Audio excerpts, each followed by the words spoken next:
What's up everybody, my name is Tasha and welcome back to my channel. In today's video I am going to go over the 3 porosities and give an extensive breakdown.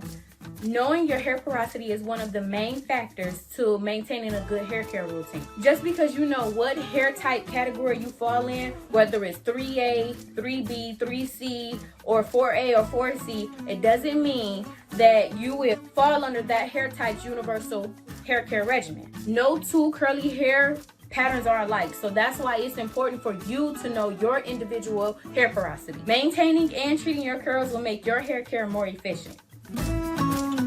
What is porosity? Porosity is the ability for your hair to absorb and retain moisture, meaning how easy it is for moisture to enter into your cuticle. Porosity is determined by your genetic makeup, meaning how the outside of the cuticle is made.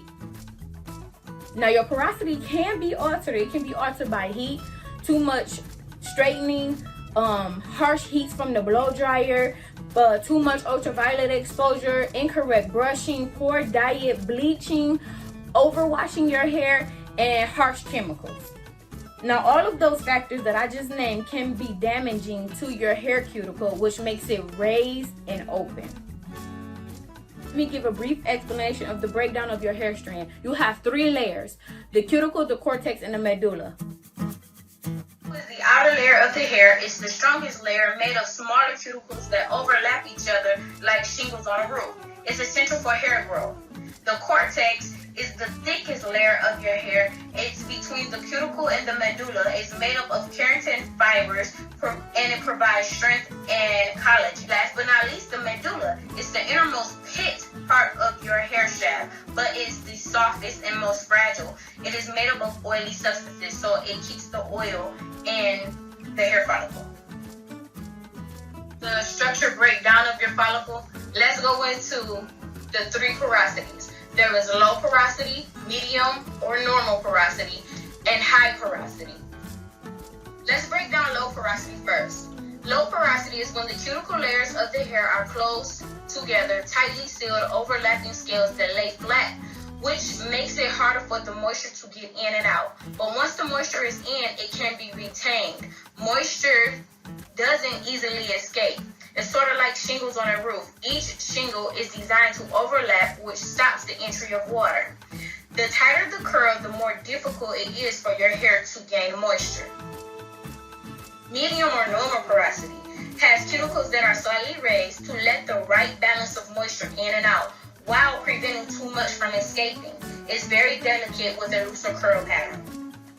High porosity has cuticles that are widely spaced with holes and gaps, making it easy for moisture to get in and out, but just as quickly as it goes in and out, it leaves just as fast. High porosity has a looser curl pattern also. Now that you have a better understanding of the 3 porosities, how do you determine your porosity? Well, there are DIY tests that you can do at home. There's the shedding, aka floating test, the slip and slide test, and the spray bottle test. Now I'll go over these in a more detailed video, how to conduct them and what you will be looking for, so stay tuned for that. Now let's get into the characteristics of the 3 types of porosity. Get into the characteristics of the 3 types of porosities. Low porosity hair. Oils take longer to absorb, takes longer to become saturated when wet. Water beads up on top of the cuticle. Products doesn't absorb easy. It sits on top of the cuticle. Styles take longer to dry, more prone to product buildup, and doesn't need protein. For medium or normal porosity, easily absorbs and retains moisture. Curls have a good balance and elasticity, easy to maintain, and hair holds style and shine. High porosity. Hair saturates easily but needs a lot more product. The hair can break easily.